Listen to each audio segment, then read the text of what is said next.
Hey everybody, it's Pajama Life with our review of Maul for Boys and Inside the Manosphere. Let's go. We ain't surviving this fucking war. We are dead men walking. My power is absolute, but I have a bigger destiny. Praise be. And what is it? We think that Homelander is looking for the V1. It's Thought's first iteration of Compound V. If Homelander got his hands on some, he'd be immortal. And with the virus, while it still works, it can kill every fucking suit on the planet. One last go.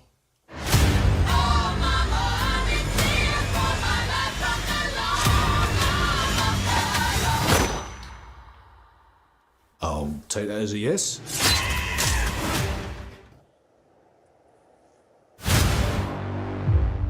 Man. Hey everybody, it's Pajama and David, and we are reviewing, it's kind of a boy show today.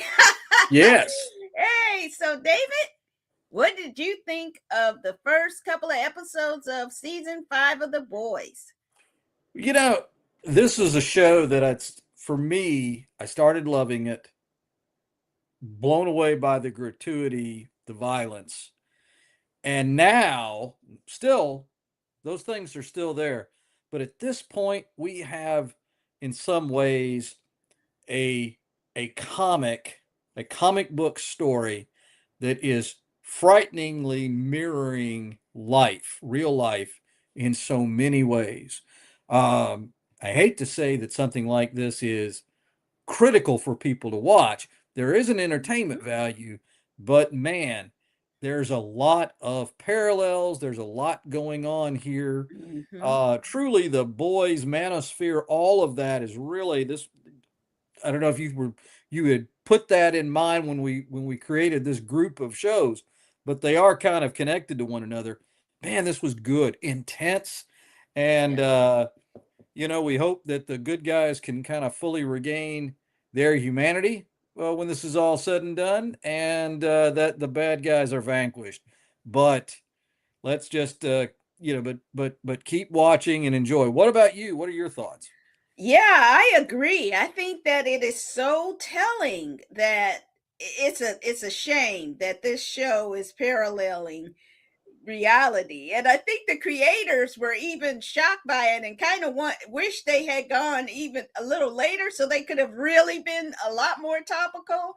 But this show is really telling about the horror and the despair that can happen when someone believes that they have absolute power in office in America, and when the people feel like they can't do anything. And so now you're seeing this season, you are seeing them not just round up and start to put the work in to round up the superheroes, but now to round up citizens who support Starlighters. And you see Sister Sage's evil machinations go into effect. And that is what's really scary, is that you get somebody who has no conscience, who wants to just F them all, as she said in the earlier season. And now you see what can happen and how that vicious predator you tame can turn around and turn on you. I think one of the things though, and David, tell me what you think. One of the things I still don't like is too much penis jokes in there. Too much butt stuff. It's just too much of this kind of stuff, and it detracts from the really important message of, I think, what they are trying to communicate about fascism and totalitarianism. But people like that, but it's super yucky. There is the violence is bad.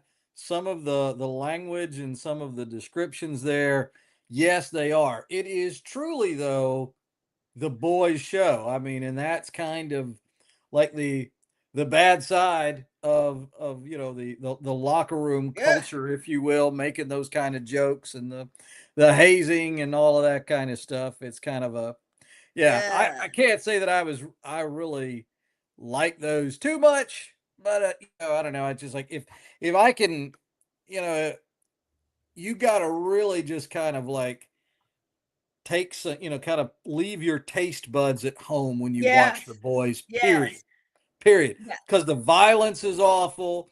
The show about the high school kids, and their superpowers, the spinoff of it. Oh, Gen It's V. Gen Yes, there. I mean, all of it, man. It's so gratuitous and bloody and vile in some ways, but the message here is really important. yeah. And so, And I just yeah, don't want it to detract from that message. That's my only. I get it's a comic show, so you got to have that comic, and I believe the comic does this kind of stuff too. So, but yuck. Now, here's a question. This is a bit of a spoiler, but I okay. think it happened at the end of last season, so not that much of a spoiler. Kamiko's voice is back. But my thing is, why does she sound like she's from the valley? What did you think of Kamiko's voice returning? That was pretty fun. I was Yeah, glad to get that back. The rodeo drive, yeah, Van Nuys kind of sound of her voice. Yeah, that was funny. But everybody's got different accents from all over. So so what the hey. I guess Karen Fukuhama said, "Look, I need to get my points in on this show, so I need to talk." Get my points in, and I'm going to just use my own voice. I'm gonna use my own voice. That's what's crazy. But definitely check out, if not for the violence, for the subtext of Yeah. The Boys. All right. Let's go next to, man, this is some beautiful piece of work from Disney Plus, Maul, Shadow Lord. We've been waiting. Here it is. Here we go. In these times, I prefer to keep my presence a shadow. The Empire tried to kill me. Gorgeous. Their betrayal demands consequence. Those who have betrayed me die well.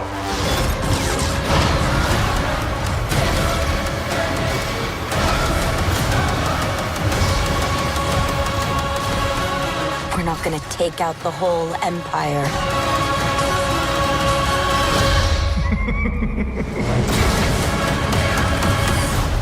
The Empire may be our common enemy, but Maul will never be our ally.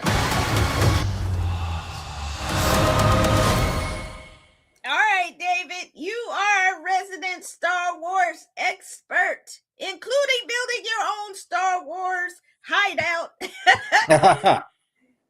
Talk about this, these two first episodes, and then we'll talk about them in the Clone Wars kind of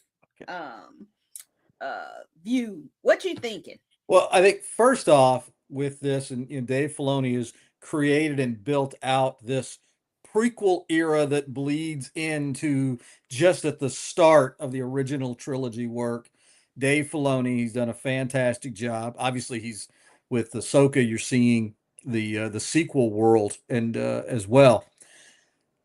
I love this. This, in my mind, this is the first time we've seen Star Wars kind of embrace a film noir. There were a few episodes in the old Clone Wars where, and he would bring in like characters that seemed like other movie or television characters. And there was a Peter Lorre detective that was shown in one of the old Clone Wars. But this had that film noir. You've got a police officer, he's investigating the crime. You're talking about, again, at the end of the Clone Wars, we had some of the things with the Maul and Crimson Dawn and all of that stuff. This is really fun. It is great. Sam Witwer, who voiced Maul in the Clone Wars, and he's done a lot of the Star Wars voice acting. He was Star Killer in the video game, the Star Wars video games from about 15 years ago, give or take. The Force Unleashed. He does a superb job. It's exciting that he gets to come back into this with that. His voice is so plummy and rich. Oh, it is. Yeah. And I mean, the Filoni did a superb job in getting great voice actors, and he gave them something more than just, I've got a bad feeling about this. There's a disturbance in the Force. He's one of the strengths of this show and Filoni's previous work is the depth of the dialogue. This is great. I can't wait to see more of it. I love this. I love seeing, the urban environment of Star Wars. That's kind of a Blade Runner, Fifth Element, cyberpunk kind of world. It's a good contrast from Tatooine. That said, my negative. Darth Maul should have had 2 movies. He should have had 2 movies and dead. He's gone. If you get, hey, Quint got eaten in Jaws. Quint got eaten from the waist down. My man ain't coming back. My man ain't coming back. Yeah, but he's the man. He didn't turn and have little crab claws to run around in. That was really fun. They've done a lot of great things in the Star Wars Legends with that. He deserved 2 movies because he was really underutilized in Phantom Menace. Yeah. But that said, if you can ignore that aspect, and if it's not driving you nuts, this is so good. And it's delicious, the interactions he's got with all of the characters there. And I'm pumped. Enjoy this show. Love it, love it, love it. Now, talk to me about you, because I don't want to filibuster too long. Well, I really enjoyed it. I went back today and binged a lot of the Clone Wars episodes with him in it, which were fantastic. You gotta do that, because I didn't really have that background because I didn't watch Clone Wars from the beginning. But those episodes are just great television. I mean, even though it's kind of an anime style, and you can see how far the animation has progressed. I mean, this series is absolutely gorgeous. I mean, the smoke looked like smoke, and for the anime, and the fire looked like fire. I was like, wow. When you look at the old episodes, you're kind of like, that it's okay. The story's so good, you don't care about the animation. Right. But this one, it is another like part of the story that makes it come alive. That's great point. Great points there. I'm hoping. I don't want to see another villain become the sympathetic character and people feel sorry for it. I mean, he's straight villain. So, did horrible things. And I don't want it to be this deconstruction that now bad is good. I hope they don't lean in that direction, because I'm not going to be interested in seeing. We got enough of that in real life. I'm not trying to watch Star Wars delve more into let's justify these people's bad behavior. Blah, and blah. They tried to do that in the Acolyte. The Acolyte. Not the alcohol. Right. The Acolyte. I became an alcoholic having to watch that all day. But the Acolyte. Yeah, but you're right. That's a direction that I hope we don't go in. But this is good. This is delicious, juicy work. Lot of fun stuff. Yeah. And definitely check out Maul, Shadow Lord. We're going to come back and review a couple of more episodes kind of midway, and then do the last couple of episodes as well. Okay. There's so much good TV going on right now. We can't watch everything. I wish we could. And if you do want us to watch everything, put it in the list, the comments, what you want us to watch, and we'll definitely cover it. All right. I've been wanting to talk about this one for a while. It's Louis Theroux, Inside the Manosphere. Let's take a look. Would you see me that way? I'm not sure. I'd have to see what your skills are. Did you look at my arms? Well, I just sort of checked your stature out. The stature's not saying too much. I was entering the Manosphere, a wild frontier of streamers whose behavior is reshaping the culture. What would you say is the message? I coach boys how to make money. Wow, this is a nice spot. How to be outside the system. How to be proper guys. Shut up, Bernardo.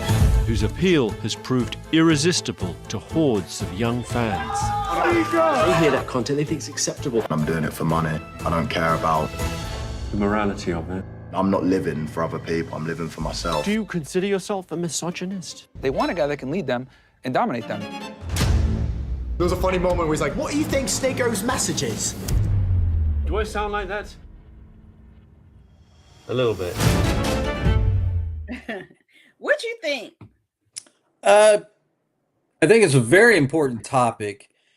As a documentary itself, I thought to an extent it fell really short of Really? for what it was trying to portray. Now, that might say, they're evil, they're awful, they're bad. I just was struck at just how stupid they are. But Yeah.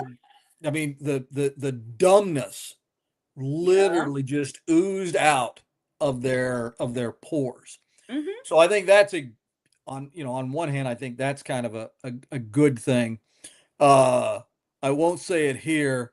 We'll talk about it after the show. There was someone that one of those bros reminded me of. I don't want to say on here Okay. because it would be misconstrued, or maybe it would be construed correctly, and it's just an unnice thing to say. But I was like, oh yeah, that is so and so.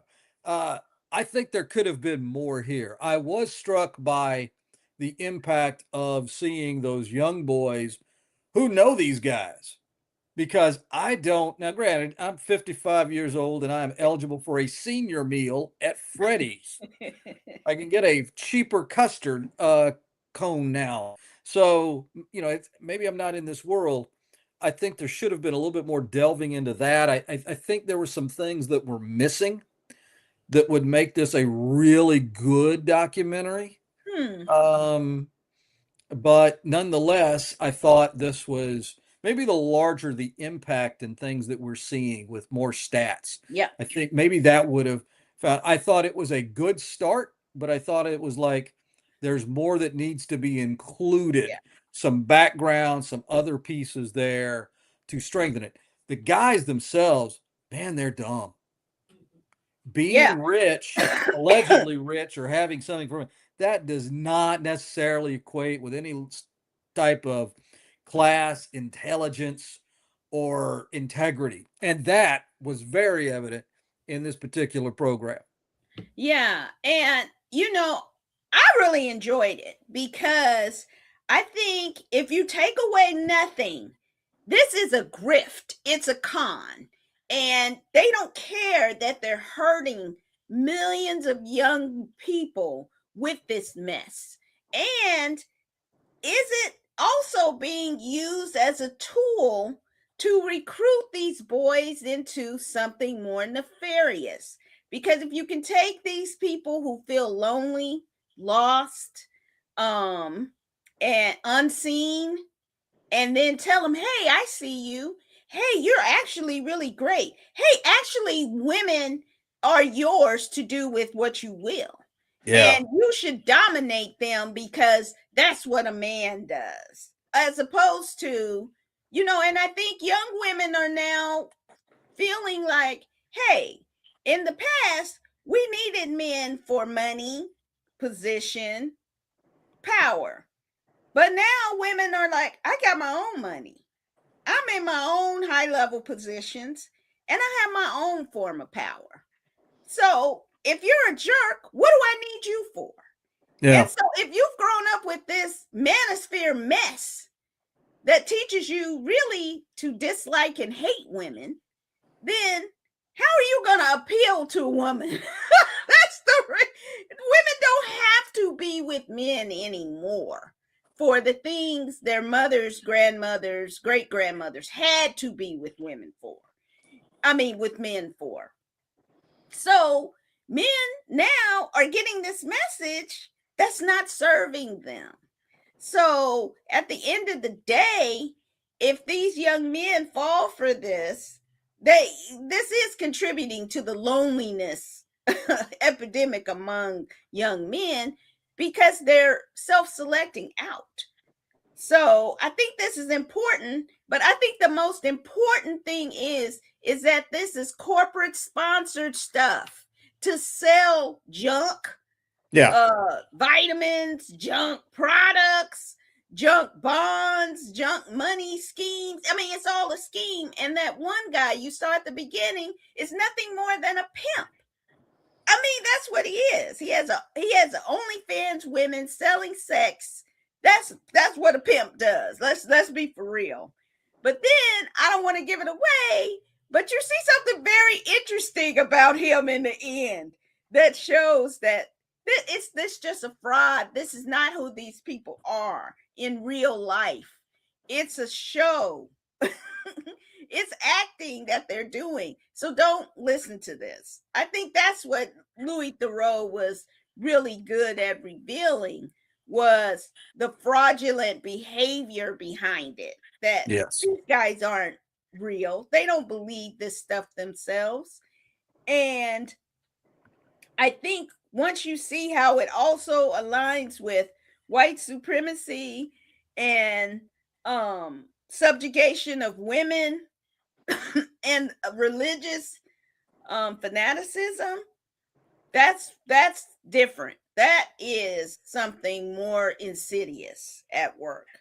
So, but all for a buck, that our young men are being internally destroyed.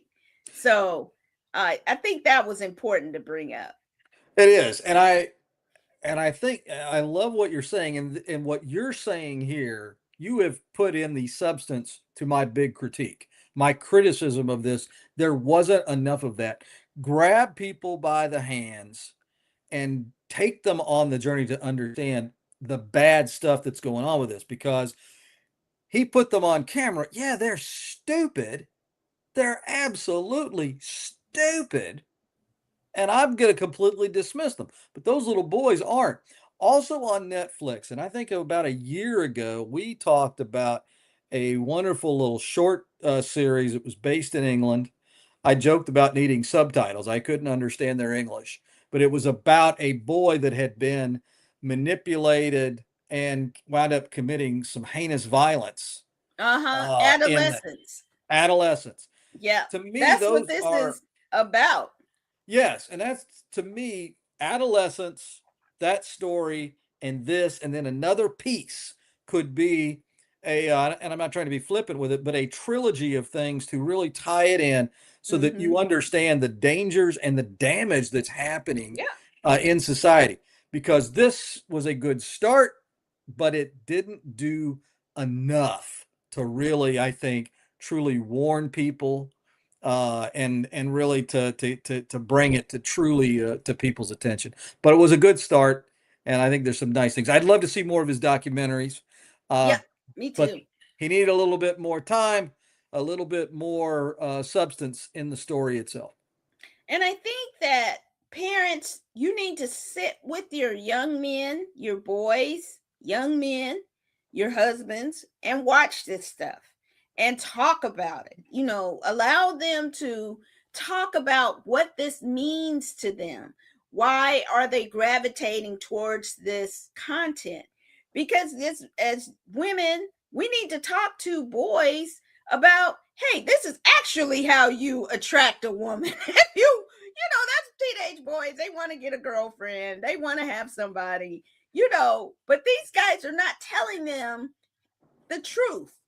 They're selling them a lie. And so as parents and aunties and grandmas and people with wisdom, we need to talk to our young men to help them. And men who are hip to this game need to talk to other young men and let them know, hey, this is not the way to go. So I definitely think this is a fantastic documentary. And there's other things on Netflix to check out on this topic, especially the movie Adolescence. The series, it's fantastic, won several Emmys, and visualizes what happens to a young man who's been ensnared in this manosphere web. And then there was another great I'll find out and link it, the other documentary about the internet and what it's doing to families and kids. And they have a great segment about a young man who gets entrapped. I think it's the social network or something like that. That ensnares a young man into this topic. So definitely check out Inside the Manosphere on Netflix. Well, that's it for this week. Excuse me, my voice is trying to go out. Next week, the weirdest show that I didn't know that I would like. DTF St. Louis. It's nothing like you think it is. Crime 101, the Halle Berry and Thor. Storm and Thor and the Hulk movie. And then we're also going to check out a really interesting, it's popped up all over the internet, the movie Anniversary. And so really good topics for next week. And Pat couldn't get in he had some technical difficulties, but hopefully he'll be back next week. Yeah. David, say goodnight to the people. Everybody, thanks for tuning in. And in a week of ups and downs and stress, we had a great moment of just pure joy Friday evening when Artemis II and the crew safely splashed down outside on the coast of San Diego. Some real American heroes doing something spectacular. I saw a little clip. They said all 4 of those astronauts attended public school, and all 4 of those individuals really exhibit the best and the brightest among us. And Artemis II, thanks for joining us back on Earth and inspiring us to reach for the stars. Have a great week. Be safe, everybody. So long. Yeah, hopefully they didn't see Rocky out there waving. But that's a Project Hail Mary reference. But definitely have a great week. And let me just say something. Okay, so Catherine Grant, what was her name? Anyway, from Hidden Figures, she figured out how to get him back to the planet. Now we have an actual Black pilot who piloted Artemis II. And so how's that for DEI? That's why we need diversity, equity, and inclusion in all areas of our life. And we'll see you next time. Take care. Bye.